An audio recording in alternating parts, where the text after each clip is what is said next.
নমস্কার, বিকেল ৫টার আকাশ বার্তায় আপনাদের স্বাগত। সঙ্গে রয়েছে জুই। প্রথমেই হেডলাইন্স। শীতলকুচিতে নিহতদের পরিবারের পাশে মমতা। ৫ শহীদ বেদি তৈরির নির্দেশ, দোষীদের কড়া শাস্তি হবে বললেন মুখ্যমন্ত্রী। সাহায্যের আশ্বাস নিহত আনন্দ বর্মনের পরিবারকেও। ঠান্ডা মাথায় খুনের অভিযোগ তৃণমূল নেত্রী। দলিতদের অপমান করছেন তৃণমূল নেত্রী। ভোট ব্যাংকের কথা ভেবে প্ররোচনা দেওয়া হচ্ছে, রাজনীতি করছেন মমতা। বিজেপি ক্ষমতা এলে তোষণ শেষ হবে ভোট প্রচারে বললেন জেপি নাড্ডা। বাংলাকে ভাগ করার চেষ্টা করছে বিজেপি। সাম্প্রদায়িক সম্প্রীতি নষ্টের চেষ্টা হচ্ছে উত্তর দিনাজপুরের গোয়ালপাহাড়ে বললেন রাহুল। রাজ্যে প্রথম ভোট প্রচার কংগ্রেস নেতা। সিবিএসই দশম শ্রেণীর পরীক্ষা বাতিল, স্থগিত দ্বাদশের পরীক্ষা। ১ জুনের পর করোনা পরিস্থিতি দেখে সিদ্ধান্ত। উচ্চ পর্যায়ের বৈঠকে প্রধানমন্ত্রী। ছাত্রছাত্রীদের বিপদের মুখে ফেলে দিতে পারি না বললেন নরেন্দ্র মোদী।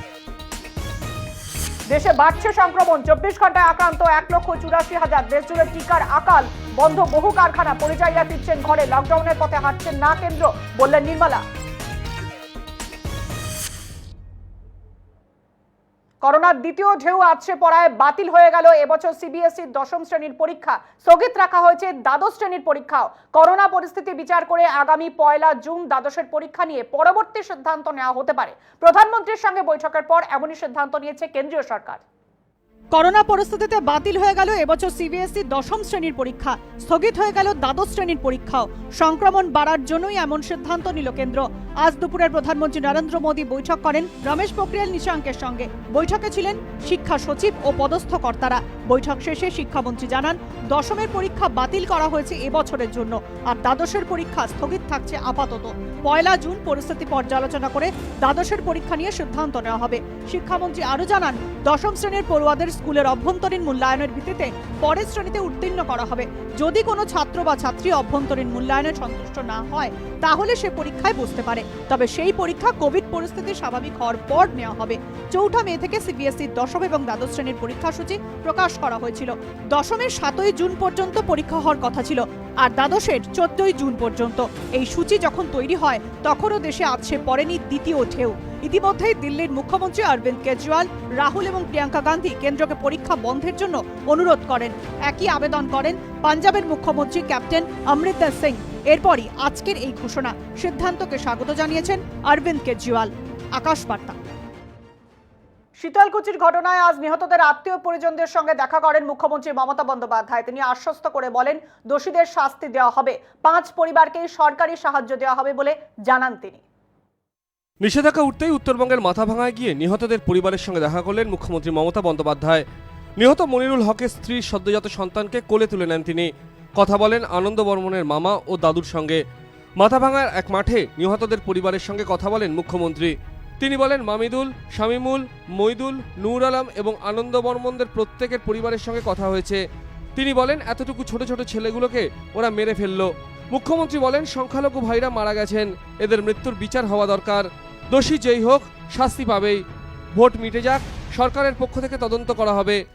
যারাই দোষী হোক না কেন তাদের শাস্তি আমরা করবই। এবং মনে রাখবেন, এখন ইলেকশন চলছে, ইলেকশনটা মিটে যাক। আমি নিজে এই কেসে আমাদের রাজ্য সরকারের পক্ষ থেকেও যা যা এনকোয়ারি করার আমরা করব।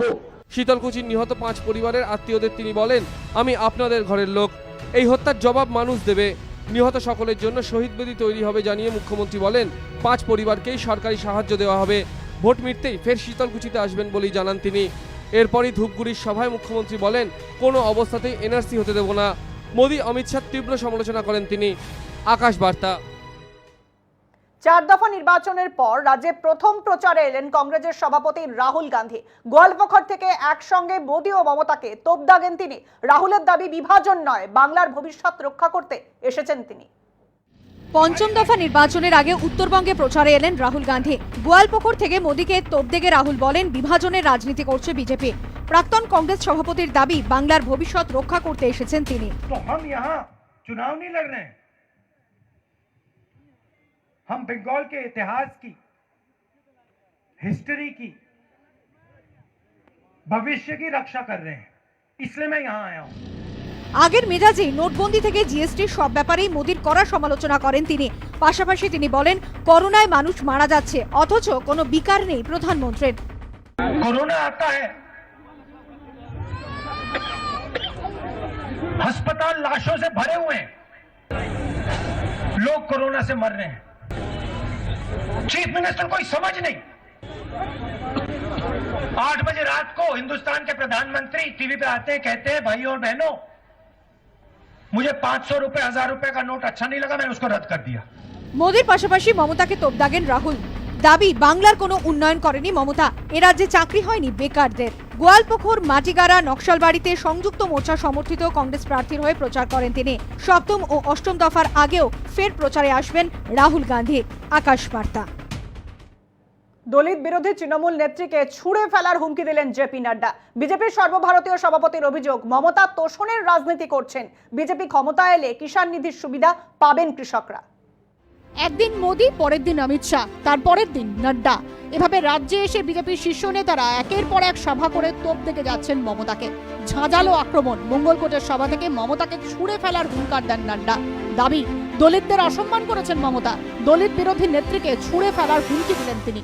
कि यहाँ की सरकार, ममता जी की सरकार दलित विरोधी एक्टिविटी करती है और ये हमको समझना चाहिए। अभी शीतलकुची में घटना घटी, 4 लोग मारे गए सीएपीएफ के कारण। हमें दुख है, घटना कुछ भी थी वो मालूम है, घटना के बारे में इलेक्शन कमीशन ने विस्तृत रूप से बताया है, लेकिन किसी की जान गई, हमें दुख हुआ। लेकिन हमें दुख है कि ममता जी, आनंद बर्मन 22 साल का बेटा, राजवंशी समाज का बेटा, दलित समाज का बेटा, पहली बार वोट देने जा रहा था, उसको टीएमसी के गुंडों ने, उसकी जीवन लीला समाप्त हो गई और एक शब्द ममता जी नहीं बोलती हैं। ये एक आजाद भारत में 21वीं शताब्दी में हम भारत देखते हैं। মোদি অমিতের মতোই নাড্ডার গলায় একই সুর। নাড্ডাও দাবি করে এ রাজ্যে ক্ষমতায় আসছে বিজেপি। বিজেপির প্রতিটা সভায় জনতার ঢল দেখে ঘাবড়ে গেছেন মমতা বন্দ্যোপাধ্যায়। দাবি বিজেপির সর্বভারতীয় সভাপতি। মঙ্গলকোট এবং জামালপুরে আজ রোড শো করেন জেপি নাড্ডা। প্রতিটা রোড শোতেই ভালো ভিড় ছিল। আকাশ বার্তা। পার্টি অফিসে আমরা হামলা করি না, বর্ধমানের চায় পে চর্চায় বললেন দিলীপ ঘোষ। তিনি বর্ধমানে পৌঁছানোর আগেই তৃণমূল বিজেপির সংঘর্ষ হয়, পরিস্থিতি সামলাতে নামানো হয় পুলিশ। আমরা কারো পার্টি অফিসে হামলা করি না, আজ বর্ধমানে চায় পে চর্চায় যোগদান করে কথাই বললেন বিজেপির রাজ্য সভাপতি দিলীপ ঘোষ। তিনি বলেন বর্ধমানের মানুষ পরিবর্তন চাইছে, এখানে গুন্ডামির রাজনীতি আমরা করতে দেব না। আমরা কারো পার্টি অফিসে হামলা করি না, দেখান কোথাও করেছি। যারা একদিন করতো তারা বুঝতে পারছে যে গন্ডগোল হয়ে যাচ্ছে, মানুষ ওদের সঙ্গে নাই। এর আগে আমি যতবার এসেছি বর্ধমানে কোথাও কালো পতাকা দেখি যে কিছু করেছে, কালকেও চেষ্টা করেছিল, আমাদের লোকেরা আটকেছে, বাকিটা সাধারণ মানুষ যা করার করেছে। তো এই ধরনের গুন্ডামির রাজনীতি আর চলবে না, বর্ধমান কেন সারা পশ্চিমবাংলা আমরা চলতে দেবো না। বুধবার সকালে জেলা বিজেপি কার্যালয় থেকে বেরিয়ে সেজ বাংলো ও নীলপুর এলাকায় পায়ে হেঁটে প্রাতঃভ্রমণ সারেন তিনি। তারপর নীলপুরের বটতলায় চায় পে চর্চায় অংশগ্রহণ করেন দিলীপ ঘোষ। তার আগে বটতলায় বিদ্যাসাগরের মূর্তিতে মাল্যদান করেন বিজেপির রাজ্য সভাপতি। আকাশ বার্তা। মুর্শিদাবাদের রানীনগরের সংযুক্ত মোর্চা সমর্থিত কংগ্রেসের প্রার্থী ফিরোজা বেগমের উপর হামলার অভিযোগ উঠল তৃণমূলের বিরুদ্ধে। পাল্টা অভিযোগ করে তৃণমূল বলেছে কংগ্রেস তাদের উপর ইট বৃষ্টি করেছে। মুর্শিদাবাদের রানীনগর বিধানসভার সংযুক্ত মোর্চা সমর্থিত কংগ্রেস প্রার্থী ফিরোজা বেগমের মিছিলের ওপর হামলা হলো। অভিযোগের তীর তৃণমূল কংগ্রেসের দিকে। এমনকি প্রার্থীকে আক্রমণের হাত থেকে বাঁচাতে তার দেহরক্ষীকে গুলি চালাতে হয় বলে দাবি ফিরোজার। তিনি বলেন তাদের দলীয় কার্যালয়ে ভাঙচুর চালিয়েছে তৃণমূল আশ্রিত দুষ্কৃতীরা। তাহলে পুলিশ কি চাইছে? ওখানে আমাকে খতম করে দিক? আমার সিকিউরিটি আমাকে তো সিকিউর করবে। আমি তো মিছিলের সামনে ছিলাম, পুলিশ কি করে জানলো? পুলিশ তো ছিলই না ওখানে, কোনো পুলিশ প্রেজেন্ট ছিল না আমাদের মিছিলকে প্রোটেক্ট করার জন্য। তাহলে পুলিশ কি করে জানলো? তাহলে যারা অ্যাটাক করেছিল তারা কি পুলিশকে বলেছে এই কথা? সমস্ত অভিযোগ অস্বীকার করে তৃণমূলের পাল্টা অভিযোগ কংগ্রেস কর্মীরা তাদের উদ্দেশ্যে ইট বৃষ্টি করেছে। কংগ্রেস এবং সিপিএমের লোককে ডেকে নিয়েছে যে তোমরা এগিয়ে এসো, তখন ওই মাঝে থেকে ইট ছুটছে, শিল বৃষ্টির মতন সে ইট পড়ছে, একদম চূড়ান্তভাবে ইট পড়ছে। আমরা বললাম কি ব্যাপার, এটা আপনি থাকতে এরকম ঘটনা কেন ঘটছে? কংগ্রেস সভাপতি অধীর চৌধুরী ও প্রার্থী ফিরোজা সাংবাদিক সম্মেলনে ঘটনার বিবৃতি দেন। তারা কমিশনের কাছে অভিযোগ জানাচ্ছেন। আকাশ বার্তা। তৃণমূলের পোস্টার ছেঁড়াকে কেন্দ্র করে সংঘর্ষে জড়িয়ে পড়ল তৃণমূল বিজেপি। বীরভূমের সিউড়ির তৃণমূল কংগ্রেস প্রার্থী বলেছেন এভাবে তাদের আটকানো যাবে না। তৃণমূলের দলীয় পোস্টার ছেঁড়া নিয়ে চাঞ্চল্য ছড়ালো। ঘটনাটি ঘটেছে বীরভূমের সিউড়ি 1 নম্বর ব্লকের বিবেকানন্দ পল্লীতে। এলাকার বিভিন্ন জায়গায় পোস্টার লাগিয়েছিল তৃণমূল কংগ্রেসের কর্মীরা, তবে সব পোস্টার বিজেপি ছিঁড়ে ফেলে বলে অভিযোগ রয়েছে। রাতের অন্ধকারে বিজেপি আশ্রিত দুষ্কৃতীরা এমনটা করেছেন বলেই অভিযোগ। এই সব করে কোনো লাভ হবে না বলে দাবি তৃণমূলের। ওরা যে যাই করুক, শিউড়ি বিধানসভা মানুষ ঠিক করে নিয়েছে মমতা ব্যানার্জি হাতকে শক্তিশালী করার জন্য, অনুব্রত মণ্ডল হাতকে শক্তিশালী করার জন্য, এবং এখানে আমরা বিপুল ভোটে জয়যুক্ত হব। ওই পোস্টার ছিঁড়ে দিয়ে ওই সব মানুষের আস্থা বিশ্বাস নষ্ট করা যায় না। তৃণমূলের আনা এই অভিযোগ অস্বীকার করেছে বিজেপি। এ ধরনের নোংরা কাজ বিজেপি করে না, সমস্ত দলকে সম্মান দেয় বিজেপি, সবই তৃণমূলের চক্রান্ত বলে দাবি তাদের। আকাশ বার্তা। বিজেপি ক্ষমতায় এলে হিংসা সন্ত্রাস বন্ধ হবে, প্রত্যেকে আয়ুষ্মান ভারতের সুবিধা পাবেন। শিলিগুড়ির ফাঁসি দেওয়ায় বিজেপি প্রার্থীর সমর্থনে বক্তব্য রাখতে গিয়ে আজ মিঠুন চক্রবর্তী একথাই বলেন। বিজেপি ক্ষমতায় এলে হিংসা সন্ত্রাস বন্ধ হবে, বিদ্যুতের দামও কমবে। আজ শিলিগুড়ির ফাঁসি দেওয়ার সভা থেকে সোজাসুজি ডায়লগ দিলেন মেগাস্টার মিঠুন চক্রবর্তী। बीजेपी आएगा तो कोई संतरास नहीं होगा। बाकी हमने क्या कहा है कि इलेक्ट्रिसिटी का दाम घटेगा, इलेक्ट्रिसिटी दाम कमबे तो कमबेई। মিঠুন বলেন, বিজেপি ক্ষমতায় এলে প্রত্যেকে আয়ুষ্মান ভারত প্রকল্পের সুবিধা পাবেন। তিনি প্রশ্ন তোলেন, ফাঁসি দেওয়ায় এত ক্রাইম বেড়ে গেছে কেন? শীতলকুচির হিংসা নিয়েও মুখ খোলেন মিঠুন। आज देखो 5 माँ के गोद खाली हो गया, किस लिए? क्यों मारामारी कर रहे हो, क्यों झगड़ा कर रहे हो? ये सिंहासन के लिए? बस आदमी के गरीबों के लिए कुछ सोचना ही नहीं, बस सिंहासन चाहिए। 5 माँ की गोद खाली होगी, 5টা মায়ের কোল খালি হয়েগা। সবাই ছিল নজর কাড়া ভিড়। মহাগুরুকে দেখতে উৎসাহ ছিল চোখে পড়ার মতো। দুয়ারে রেশন নিয়েও তৃণমূলকে খোঁচা দিলেন তিনি। মিঠুন বলেন, আমি বক্তৃতা দিতে জানি না, পারিও না, আমি যা বলি তাই করি। আমি যা যা প্রতিশ্রুতি দিয়েছি তা ধরে ধরে করে দেখাবো। শিলিগুড়ি থেকে পার্থপ্রতিম দাসের সঙ্গে বাচ্চু সিংহ রায়ের রিপোর্ট, আকাশবাণী। করোনা নিয়ে রাজনীতি বন্ধ হোক বললেন সিপিআইএম এর কেন্দ্রীয় কমিটির সদস্য সুজন চক্রবর্তী। জলপাইগুড়ির রাজগঞ্জে প্রচারে এসে তিনি বলেন, দেশে ভ্যাকসিনের অভাব রয়েছে, কিন্তু রাজ্য ও কেন্দ্র চুপ করে বসে আছে। করোনা পরিস্থিতিতে উদ্বেগ প্রকাশ করলেন সিপিআইএম কেন্দ্রীয় কমিটির সদস্য সুজন চক্রবর্তী। তিনি বলেন, এই পরিস্থিতিতে রাজ্য ও কেন্দ্রীয় সরকার চুপ করে বসে রয়েছে। দেশে যখন ভ্যাকসিন পাওয়া যাচ্ছে না, তখন প্রধানমন্ত্রী ও স্বরাষ্ট্রমন্ত্রী পঞ্চায়েত ভোটের মতো রাজ্যে প্রচার চালাচ্ছেন। জলপাইগুড়ি রাজগঞ্জে সংযুক্ত মোর্চা সমর্থিত সিপিআইএম প্রার্থী রতন রায়ের সমর্থনে প্রচার করেন তিনি। আমি করজোরে সবার কাছে অনুরোধ করব, দিল্লির সরকার হোক আর রাজ্যের সরকার হোক, রাজনীতি অনেক করেছেন, দাপট অনেক দেখিয়েছেন, হেলিকপ্টার অনেক ঘুরছেন। দয়া করে করোনা পরিস্থিতিতে মানুষের পাশে দাঁড়ান। করোনার মোকাবিলা কি করে হবে, দিল্লির সরকার, রাজ্য সরকার, নেতারা চুপ। সুজন বলেন, গুজরাটের রাস্তায় করোনা আক্রান্তের মৃতদেহ পড়ে রয়েছে, পুনেতেও পরিস্থিতি বেসামাল, তাই করোনা নিয়ে রাজনীতি বন্ধ করা হোক। আকাশ বার্তা। করোনার ধাক্কায় বেসামাল দেশ, প্রতিদিন রেকর্ড ভাঙছে সংক্রমণ। গত 24 ঘন্টায় আক্রান্ত হয়েছেন 1,84,000-এর বেশি মানুষ। সবচেয়ে খারাপ অবস্থা মহারাষ্ট্রে। বিভিন্ন হাসপাতালে বেডের জন্য হাহাকার চলছে। আগামী 4 সপ্তাহে দেশে কঠিন পরিস্থিতি নেমে আসছে বলেই জানিয়েছে স্বাস্থ্য মন্ত্রক।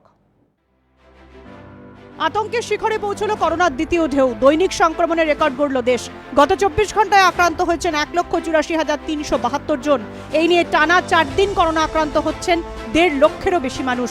বাড়ল মৃতের সংখ্যাও। গত 24 ঘন্টায় করোনায় মৃত্যু হয়েছে 1027 জনের। দীর্ঘ 6 মাস পর মৃত্যুর সংখ্যা 1000 ছাড়ালো। এখনো পর্যন্ত করোনায় মোট মৃতের সংখ্যা 1,72,000 ছাড়িয়েছে। আক্রান্ত হয়েছেন 1,38,00,000-এরও বেশি মানুষ। বিশ্বে এখন দৈনিক সংক্রমণের শীর্ষে ভারত। সংক্রমণের নিরিখে প্রথম থেকেই শীর্ষে রয়েছে মহারাষ্ট্র। সে রাজ্যে একদিনে আক্রান্তের সংখ্যা 60,000। মৃত্যু হয়েছে 281 জনের। আগামী 15 দিন মহারাষ্ট্রে কঠোর বিধিনিষেধ জারি করেছে উদ্ধব ঠাকরের সরকার। চিন্তা বাড়াচ্ছে দিল্লিও। সেখানে একদিনে আক্রান্ত হয়েছেন প্রায় 13,500 মানুষ। কেরল, কর্ণাটক, তামিলনাড়ু, অন্ধ্রপ্রদেশেও বাড়ছে আক্রান্তের সংখ্যা। আগামী 4 সপ্তাহে দেশ জুড়ে অত্যন্ত গুরুতর পরিস্থিতি নেমে আসছে, হুঁশিয়ারি দিয়েছে স্বাস্থ্য মন্ত্রক। দেশবাসীর সহায়তা ছাড়া এই পরিস্থিতির মোকাবিলা করা কঠিন বলেই জানিয়েছে কেন্দ্র। আকাশ বার্তা। সংক্রমণের দ্বিতীয় ঢেউয়ে বেসামাল গোটা দেশ। কুম্ভ মেলায় ইতিমধ্যেই আক্রান্ত 1000 ছাড়িয়েছে। আক্রান্ত হয়েছেন যোগী আদিত্যনাথ, অখিলেশ যাদব।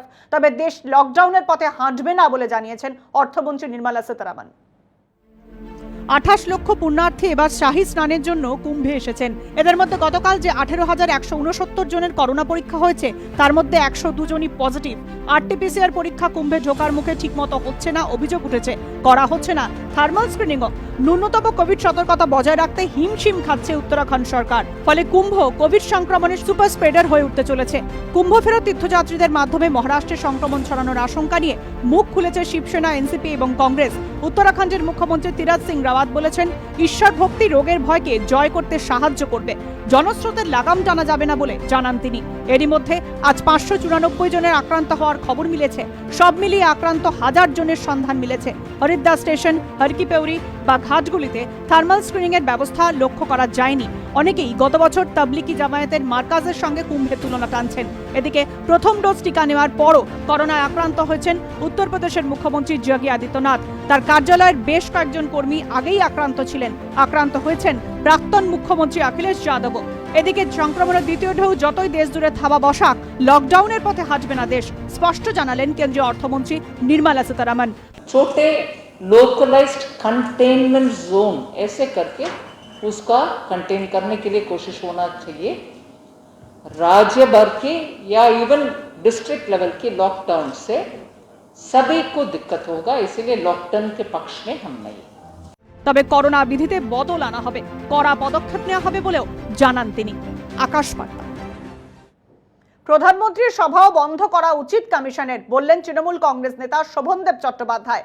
আজ কলকাতা প্রেস ক্লাবে তার নিজের বই প্রকাশ অনুষ্ঠানে বলেন, প্রধানমন্ত্রী ধর্ম নিয়ে খেলছেন। বিভিন্ন জনসভায় ধর্মান্ধতার কথা তুলে ধরছেন তিনি। প্রধানমন্ত্রী রাজ্যে ভোট প্রচারে এসে উস্কানিমূলক ভাষণ দিচ্ছেন, যা ঐক্য সংহতিকে নষ্ট করছে। এজন্য প্রধানমন্ত্রীর সভাতে নিষেধাজ্ঞা জারি করুক নির্বাচন কমিশন। আজ কলকাতা প্রেস ক্লাবে এক অনুষ্ঠানে এই দাবি তুললেন তৃণমূল কংগ্রেস নেতা শোভনদেব চট্টোপাধ্যায়। জয় শ্রীরাম বলছেন কেন? ধর্মের মধ্যে শ্রীরাম আসবে কেন? জয় দুর্গা আসে না, জয় আল্লাহ আসে না, জয় জিসাস আসেন না, কেন শুধু রাম আসবেন? রাম তো আমারও দেব। আমার মনে হয় যে প্রধানমন্ত্রীকে সবচেয়ে আগে সেন্সার করা উচিত। ইতিমধ্যেই তৃণমূল সুপ্রিমো মমতা বন্দ্যোপাধ্যায়ের পাশাপাশি বিজেপি নেতা রাহুল সিনহার প্রচারে নিষেধাজ্ঞা জারি করেছে কমিশন। তৃণমূলের তরফে দাবি উঠেছে, এবার প্রধানমন্ত্রীর ভোট প্রচারেও নিষেধাজ্ঞা জারি করা হোক। আকাশবার্তা। দলিতদের অপমান করেছেন তৃণমূল কংগ্রেস নেত্রী সুজাতা মণ্ডল। কদিন আগে উত্তরবঙ্গে ভোট প্রচারে গিয়ে তিনি বলেন, তিনি দলিত, ভোট ভিক্ষা চাইতে এসেছেন। আজ এই নিয়ে রাষ্ট্রপতির কাছে চিঠি লিখে কড়া শাস্তির দাবি করল বিজেপি। হুগলির আরামবাগের তৃণমূল কংগ্রেসের প্রার্থী সুজাতা মণ্ডলের বিরুদ্ধে স্মারকলিপি জমা দিল বিজেপি। তাদের অভিযোগ, দলিত সম্প্রদায়কে ভিক্ষুক বলে অপমান করছেন সুজাতা। উত্তরবঙ্গের সভায় তিনি নিজেকে দলিত ও ভিক্ষুক বলেছিলেন। আর সেই বিষয়কেই কেন্দ্র করে বিজেপি বলেছে, দলিত ও ভিক্ষুক এক নয়। সুজাতা মণ্ডল দলিতের অপমান করেছেন। বিজেপি অভিযোগ করছে, দলিতদের তৃণমূল তাদের ভোট ব্যাংকের জন্য ব্যবহার করছে। আর সেই দলিতদের ভিক্ষুক বলে অপমান করলেন প্রার্থী স্বয়ং। সুজাতা মণ্ডল দলিতদেরকে বলেছে ওরা ভিখারি, এইসব মন্তব্যের কারণে, এবং সেই যে মন্তব্য করেছে সুজাতা মণ্ডল আমাদের রাজ্যের মুখ্যমন্ত্রী, এই বিষয়ে এখনো পর্যন্ত উনি খণ্ডন করেন ওনার বক্তব্যকে। বিজেপির পক্ষ থেকে সুজাতা মণ্ডলের শাস্তির দাবি করা হয়েছে। আজ বিক্ষোভ দেখিয়ে ঝাড়গ্রামে জেলা শাসকের মতোই রাষ্ট্রপতির কাছে লিখিত স্মারকলিপি জমা করলেন বিজেপি নেতারা। আকাশবার্তা। অন্যান্য গুরুত্বপূর্ণ খবর নিয়ে ফিরছি একটা বিরতির পর, সঙ্গে থাকুন।